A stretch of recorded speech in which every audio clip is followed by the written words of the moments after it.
We got our digital leaders' perspectives, and that will lead right into our big closing keynote with NBA Commissioner Adam Silver. So we would like to be a nice opening act for the commissioner. I don't mind that at all. I'm Brandon Costa. I'm a senior editor at Sports Video Group. Also head up our SVG digital division. Got three really smart, sharp guys up here to talk about what's going on in the digital space, both from workflow and also business perspective on how things are going. I want to give these guys a chance to introduce themselves, and as you do so, describe for us an event, a major event on your calendar this year, and how you guys approached it from a digital perspective and how that was either a success or whatever you want to call it. Okay. Hi, I'm Troy with NBC Sports. And if you weren't in the room for the last panel with Lindsay Senior, then hopefully this will be good and new and different for you. The Olympics is what I'll talk about for a couple of minutes.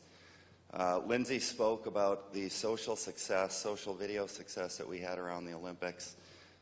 More broadly speaking, with digital and across all platforms with NBC Sports, for us it was massive. Every superlative that you can give, which we like to do in digital, we do in the building. It was 100 million people, unique visitors metric, that came to our content during the 17 days. It was basically the equivalent of 12 Super Bowls for us. So a massive, massive undertaking that requires a heavy load and effort from not only the digital people, linear people, the tech people, and it was something that we were really proud of. And I think probably the biggest reason is the measuring stick that we care about most is from a P&L perspective. And for us, we're on record saying that it was nearly $250 million and the most successful economic Olympic Games that we've had to date. So that was clearly a watermark moment for us as a company and digital. Do anything big this year, Rob? No, but as the middle man here, I'll use two examples, one from our friends at NBC, one from our friends at Fox Sports. So I'm Rob at Facebook. I lead sports media partnerships. And the two events, the Olympics was an incredible undertaking.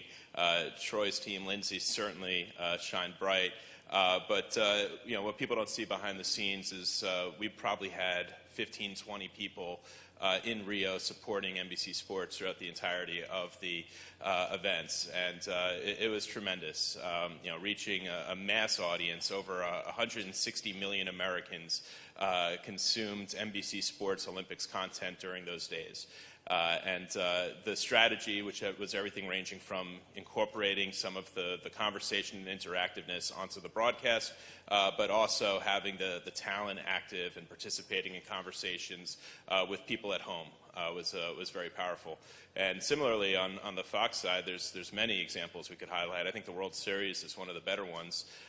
We saw the team really flex its muscles by putting together pregame shows for every single World Series game. 20-plus minutes, if you were looking, it was the quality of content you would find on the big screen, which was really exciting, while at the same time incorporating some of the social elements, interacting with audience, doing votes and hashtags and so forth. So just an incredible amount of talent was put in, and energy and a focus. I mean, the fact that I know that this is as important to Fox Sports as it is to us, as it is to NBC Sports, says a lot comparing 2016 to the years prior. Clark, what was a digital highlight for you this year at Fox?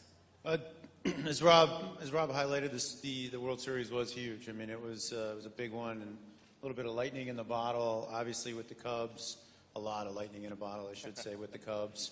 Game 7, it going into extra innings, etc. But also with our pregame show and the pre-pregame shows that we did on Facebook Live with what we had with Pete Rose and with Frank Thomas and that group. So we were able to incorporate them into that, and it really did drive a fair amount of awareness and tune-in to the linear side.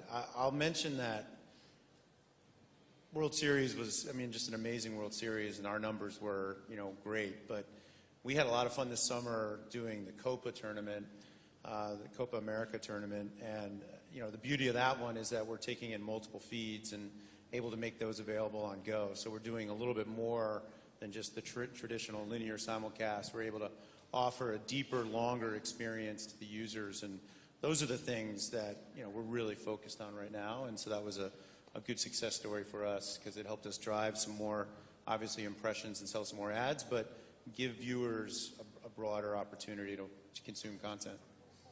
Rob, real quick, I mean, 2016 was just such a huge year for you guys, and especially for Live. It really felt like the year of Facebook Live a little bit.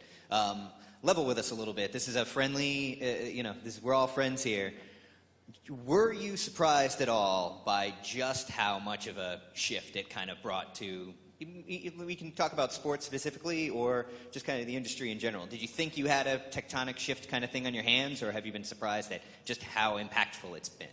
Yeah, I mean, we rolled it out about a year ago, and when we rolled it out, it was only for public figures to use through the Mentions app, which is for verified public figures on Facebook. And we could sense right away that we had something special.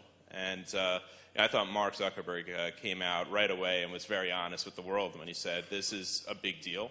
It's a big deal in his mind and our mind for humanity, but it's going to be a big deal for our engineering team to support. And we call it lockdown. We went all in on the product.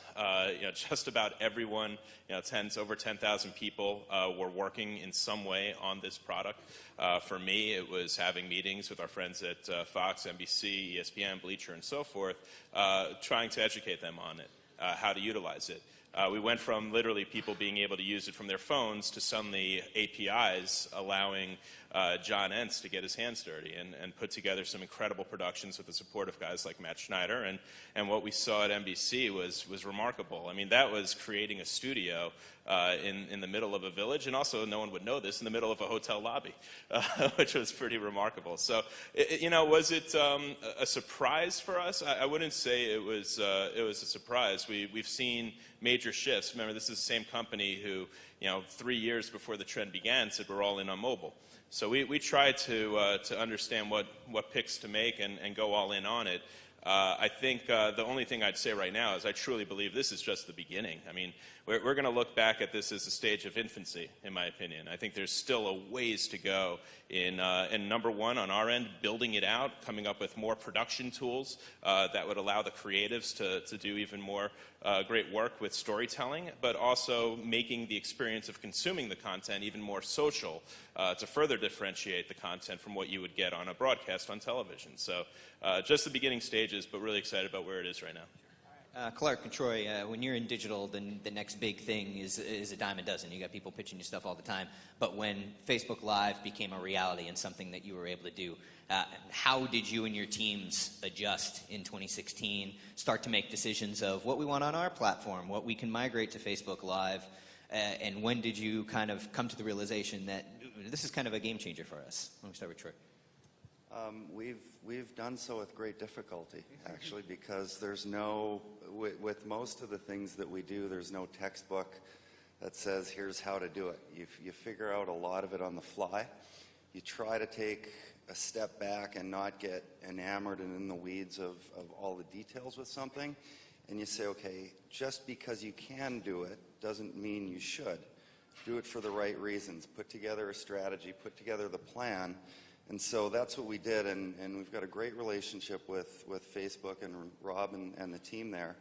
And what we would do is get information from them, work with the different groups within our company. So it's not just the digital team, it's social, it's the linear team as well, marketing, and trying to get a sense of what are we going to do and why.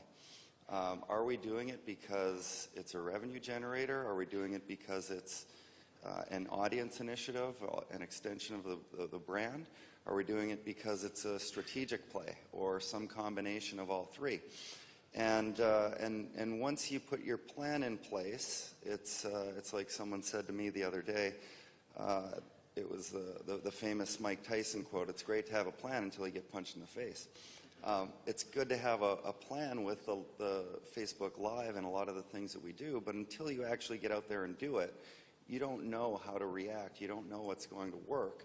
And so, similar to what Lindsay said earlier, it's all about testing and measuring and trying to adapt. And we've done that with Facebook Live, with other platforms, And I know we at least look from the sports that we have as anchor properties on air.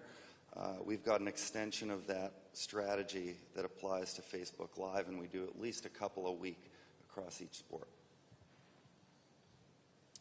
From a Fox Sports perspective, Rob mentioned the team that was led by Matt Schneider.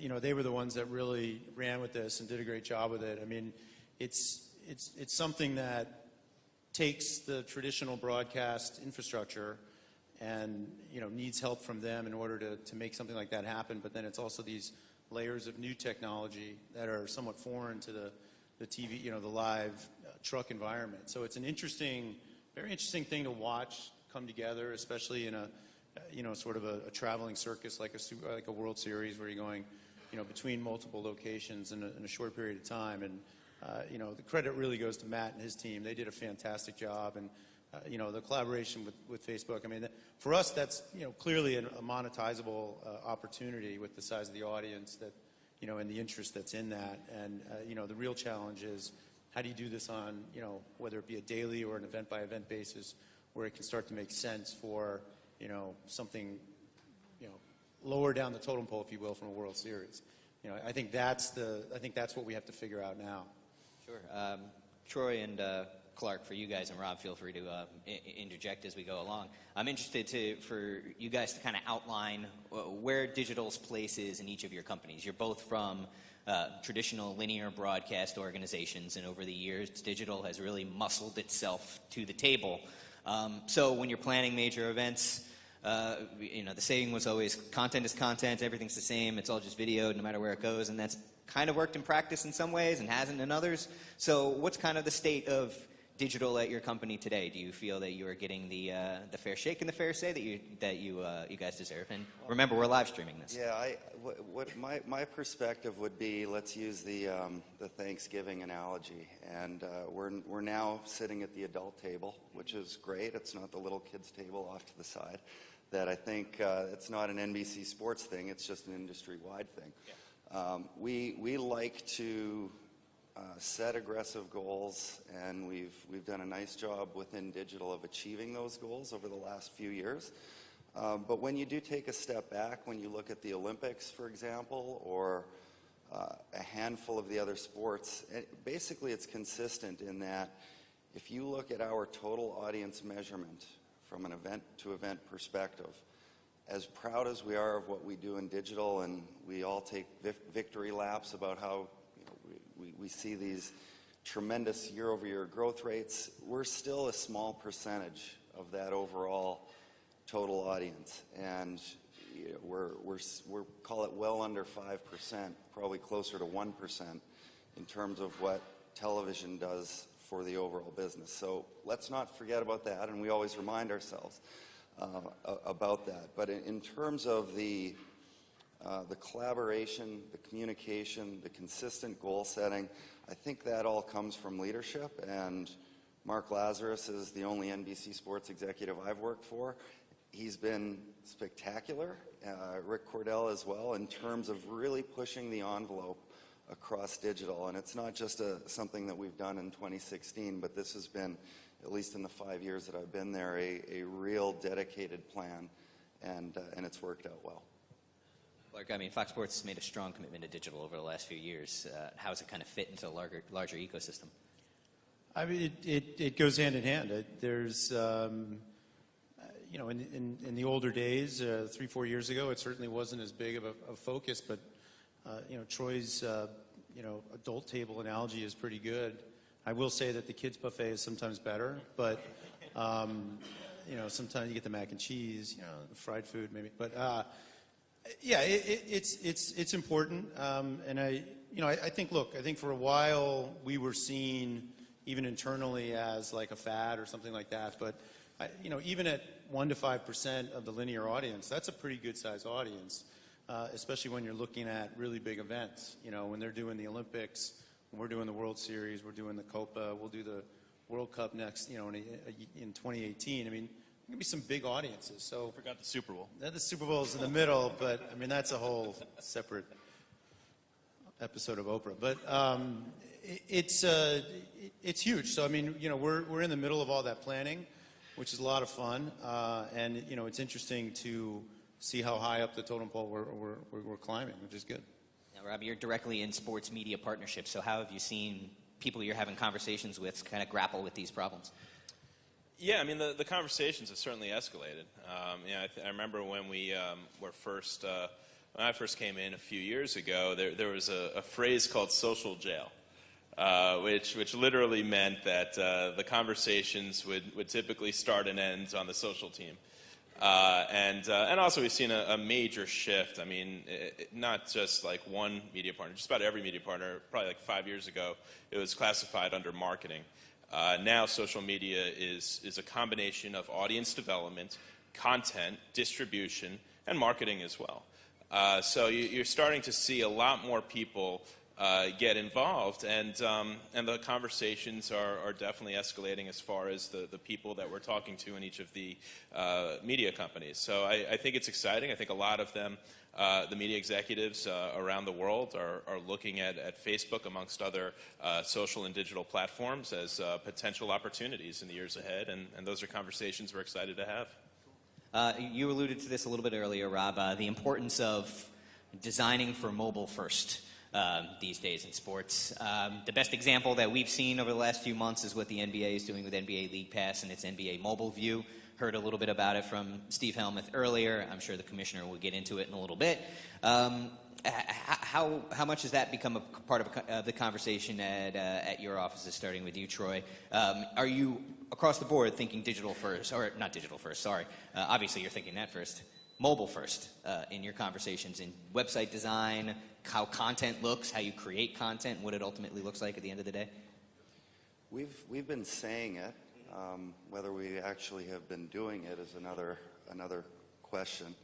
But we do have a couple of really good examples of things that we've done in the past year to 15 months that tying back into the whole linear, digital, social, how do you just change your company and think of content creation and distributing it across whatever screens it happens to be. And while it's been difficult because there is such a large established business, we've seen one example where we have a franchise called Ewanchyna, and it's a short form video franchise. We do 1 to 2 a week. And historically, the conversations were always, what are we taking for clips that come from television? About 1,000 a month, great highlights, footage, talking heads. Let's take it and shoehorn it into whatever new platform comes along, including mobile. And we've shifted, and we've been saying this not quite as long as Rob mentioned from a Facebook perspective, but we really have made a concerted effort in the last 15 months to really think differently. And we have this Ewanchyna franchise that actually is an idea that came from linear. And someone on a side of the business where they wouldn't normally think of producing a new franchise that is mobile first, mobile friendly, social friendly. And the way that those ideas are now coming about within the company, that's what's really exciting. So it's certainly improved. And as we do all this and we test different things, we also have to keep in mind that we do have a big, large established business that hopefully isn't going to go away anytime soon, and we need to look at that big screen as well. Rob, I know you normally like to say that you're a platform, so you don't encourage anyone to do anything, but do you encourage people to do mobile first? We certainly encourage. I think it's funny. I mean, the two partners I have here is as good as it gets when it comes to the big linear companies going into social and digital. I mean, their storytelling is legendary. But it's funny that to some point it's also somewhat of an obstacle where, to Troy's key point, we have a business to uphold. If you were to talk to the digital team of Fox, in their top 3 priorities, it's supporting their linear business. And the same thing goes for NBC. And then you have a Bleacher Report, who, we had the keynote yesterday in Rory Brown. That's a guy who basically had his team produce 3 high school football games in a way to reach in a way that a millennial audience would want to consume it, and on a mobile device. And they spent a lot of resources to make it happen. It was a top priority for their company. And that's an example right there of not having one of the top priorities be make sure you support the linear business. So the good news is that I know both teams for NBC and Fox, they were paying attention. They're paying attention to the numbers. They're paying attention to what's going out in the industry. So for me, it's trying to capture the best examples that we have. I remember Troy yelling at me, "Stop talking about Fox Sports at the buzzer," maybe a year and a half ago. So it's my job is to take the best that's out there, the best that we've seen on our massive platform, and put it in a very easy to consume manner for the people making the decisions for all of our media companies around the world, so that they could try to attain that type of success and help grow their business on Facebook, and at the same time allow us to further develop by taking their feedback to understand what their priorities are, both from a business perspective and also from a storyteller perspective. I would like to take a couple minutes to kind of pull back the layers a little bit on that Bleacher Report project. We had Rory yesterday. Mark Cohn talked about it yesterday as well. We'll let you speak on their behalf today a little bit. What was it about what they did that you liked? I mean, I have to imagine it's fun to work with someone who really wants to push the boundaries. But the thing that was interesting about it was that I'm sure a lot of what was going on behind the scenes from a production angle would look very familiar to what a lot of people have done in this room for many years. There was a truck, yep. There was cameras, there was RF, it was all the traditional elements, yep. But it was being done organically from scratch by a digital company, yep. Who doesn't normally do stuff like that. So how did they handle it, and what were some of the big differences that you saw? You're right. I mean, the technology wasn't very different. To your point, there was a satellite truck. And they did have the same type of switchers and so forth that you would be accustomed to. The difference, again, is in the storytelling. So one of the things they did was they had their sideline reporter not covering injuries or what's happening on the field. Again, this is a high school game, so it's not as relevant to a mass audience. But instead, they really kind of immersed themselves into the audience so that people at home could understand. It kind of made you feel like you were there in the stands. And they used Instagram stories very effectively to tell that story. They had their sideline reporter basically be the amp man, getting everyone amped up and excited. And then those stories were put on Instagram. Those Instagram stories were then integrated into the broadcast. They also asked fans to comment and ask questions, which they answered throughout the broadcast. They had votes where people were able to vote on different aspects of the broadcast that was coming up. And then they also took a lot of viral moments and put it into the broadcast too. They had basically a dance-off to determine who was going to get the ball first instead of a kickoff. They had Harambe, a man dressed up in a gorilla outfit, tackling a Tyrannosaurus Rex, which apparently the kids like these days. That's awesome. Yeah, I don't know, man. For some of us, we don't know, but apparently that's what the kids like. So anyway, it was just really a matter of storytelling, and I thought their announcers did a brilliant job in setting the tone by saying, this is a conversation. We want you at home to engage with us. Let us know what you want to hear about, what storylines you'd like to learn a little bit more about. And it was just a purely interactive broadcast that, when you look at the total numbers of the 3 games, it got a couple million views, which is just not something that you're able to expect from a high school game. I want to shift the conversation a little bit here, talk a little bit more on the business side of things. We said we'd kind of talk about what's going on in the OTT straight-to-consumer world, skinny bundles, things like that. A couple big developments that have happened over the last month or so have been the NFL getting on board in CBS All Access. You've got DirecTV Now officially launching. Clark, let's start with you. What are some of the big developments that you might be seeing in this space?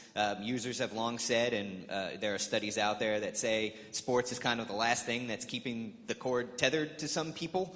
Do you see that dramatically changing? And what are these kind of latest developments, do you think, kind of mean for the industry as a whole, a lot of people in this room?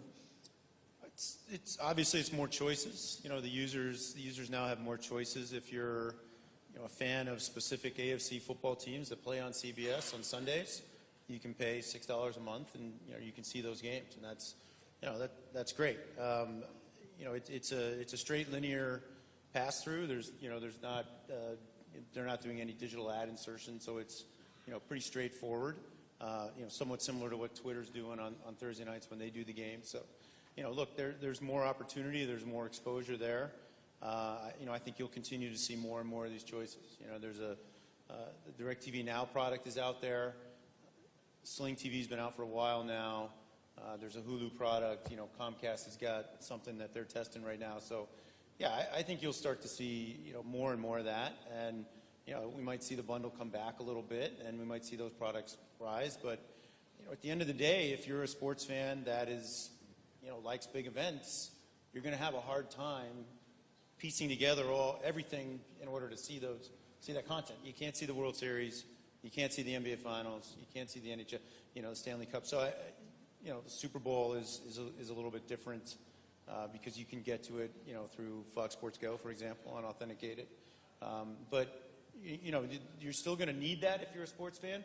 I think there'll come a point in time where some people start to make choices and say, I'm not that big of an NHL fan, so I'm okay going in this direction, or I'm not that big of an NBA fan, I'll go in this direction. But I think that the storyline that the bundle is fraying and breaking and all these sorts of things, there's definitely some breakage. There's some people coming out of it, but it certainly isn't at the at the higher percentages that some people are saying. I mean, it's a steady number, but it was pretty darn high at one point, right? So I mean, you're still at, what are you at? 90 million? You were at 94. I mean, it's a pretty good number. So we'll see where the future goes. I think the good news is that there's more and more content available to the user on the best screen available.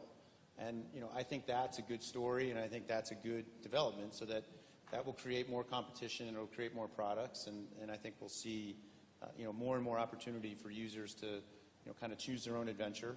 But I still think they'll be paying a lot of money.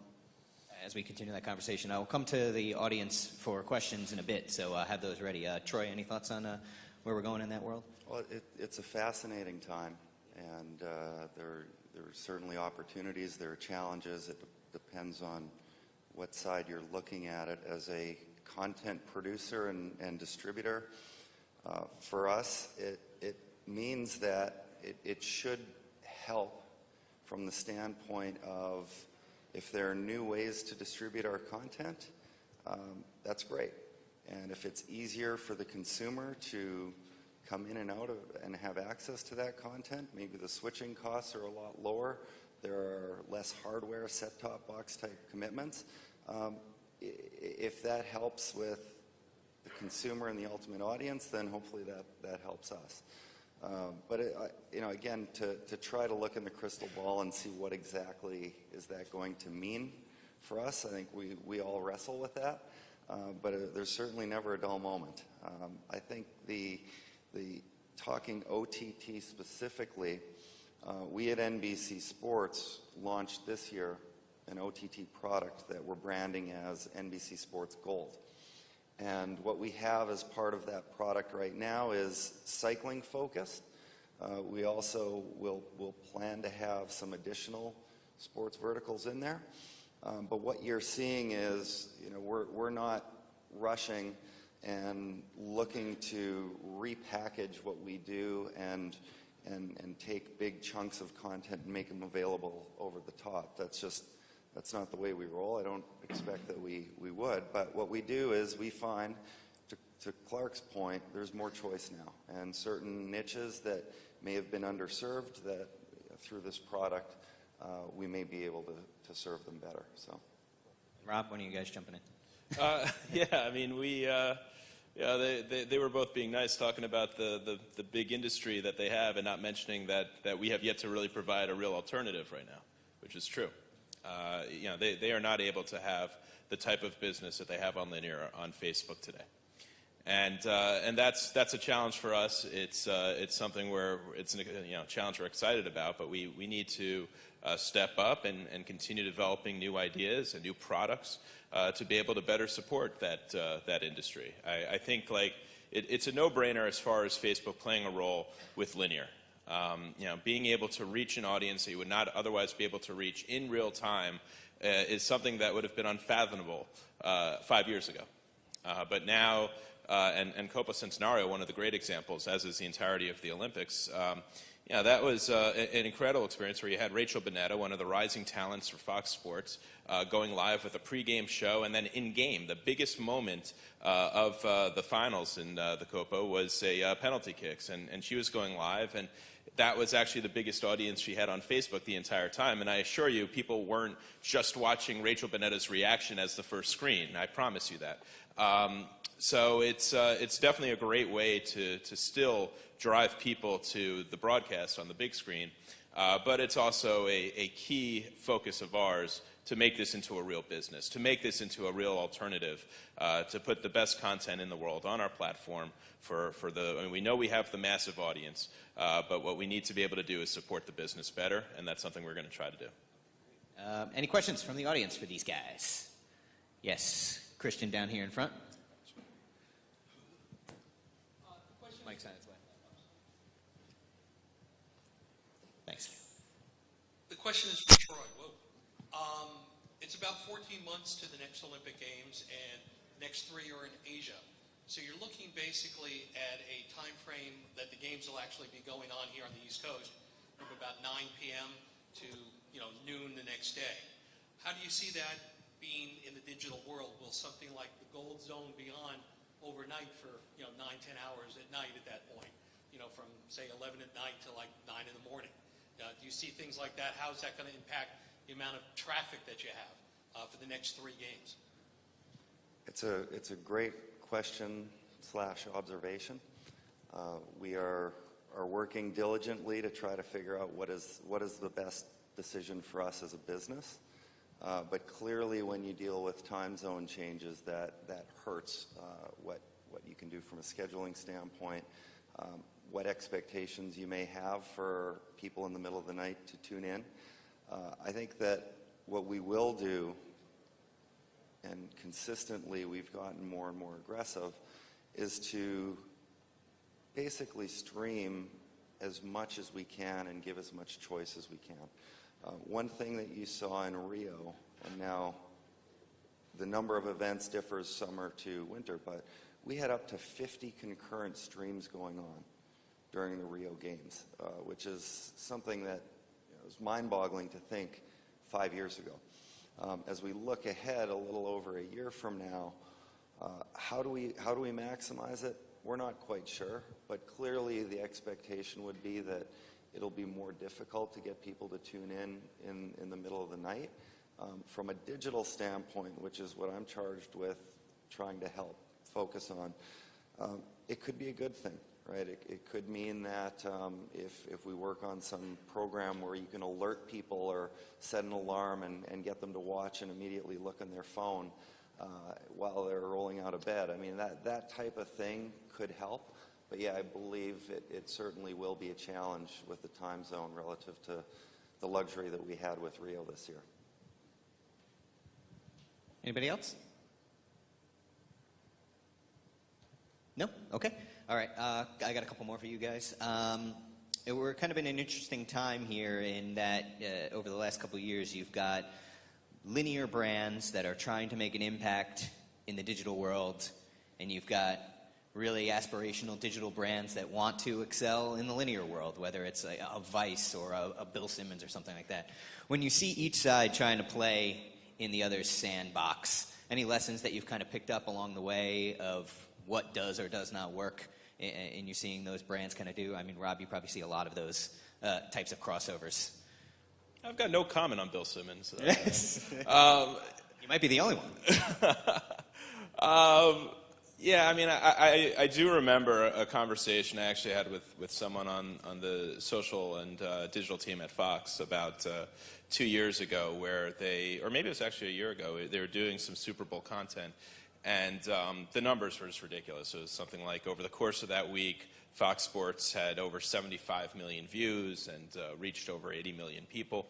And it was astonishing. And at the buzzer played a key role of it. And the conversation took a turn when the person I was speaking to said, this is doing really well. I'm going to push for this to be on television. And my response was, I think you're missing the point here. I think, certain content fits a certain audience on a certain device or platform. And taking something that grabs the quick viral moments and putting it on television is probably not the answer.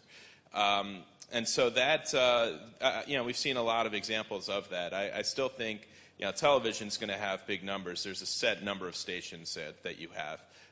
And to be able to, turn it on. If we had Facebook have 50 channels that you could put on, those numbers would be pretty ridiculous too, though there's questions as far as how long people would watch. So I do think that sometimes trying to put a square into the circle hole is not the way to go. And I think there's been plenty of examples of content that just works on social platforms that just wouldn't, because again, it goes back to what I said before. It's a storytelling that should be specific, not necessarily the technology. Clark, Troy, either of you guys?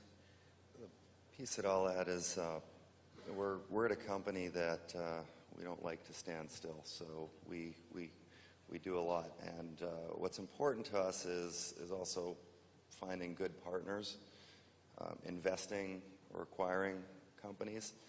And we don't have all of the answers that we're going to try to really go outside of our brand and be something that we're not. And by way of example, we'll work with Rob and Facebook. We'll work with BuzzFeed and Snapchat around the Olympics. And it's in our minds, you can't be all things to all people, and sometimes you're better off finding the right partner who can help you extend what you're doing rather than try to go do it yourself. Okay. All right. We'll wrap things up with this. Can each of you kind of give a prediction for 2017? You're free to take it in any direction that you want, but in this space that changes so dramatically and at such a breakneck pace, what's something that you're looking forward to in 2017? Why don't we start at the end with Clark? We'll do the Super Bowl. I guess that counts. Okay. 2017. I think we'll see more fragmentation of content, and availability of it on more and more platforms. I mean, I think that there's a few more coming from what I hear and what I see. I think digital platforms will continue to grow. I mean, we're seeing a lot of year-over-year growth on Fox Sports Go. Very additive, very supportive of what we do on TV, and I think that trend will continue. So, we're buying more servers and more encoders to make sure we're ready for it.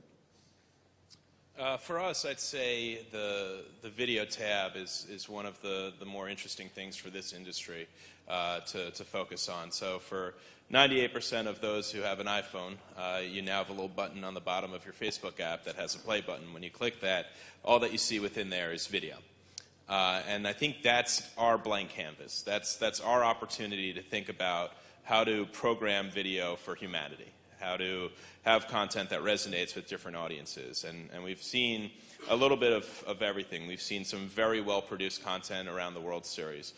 We saw Bill Murray going live in the 7th inning, which was amazing. But we've also seen some of the tragedies around the world allow us to witness firsthand and have a reaction to it. So for us, that video tab, which is now on, it's going to be on the phones of over 200 million Americans, it's a very important piece of the video industry.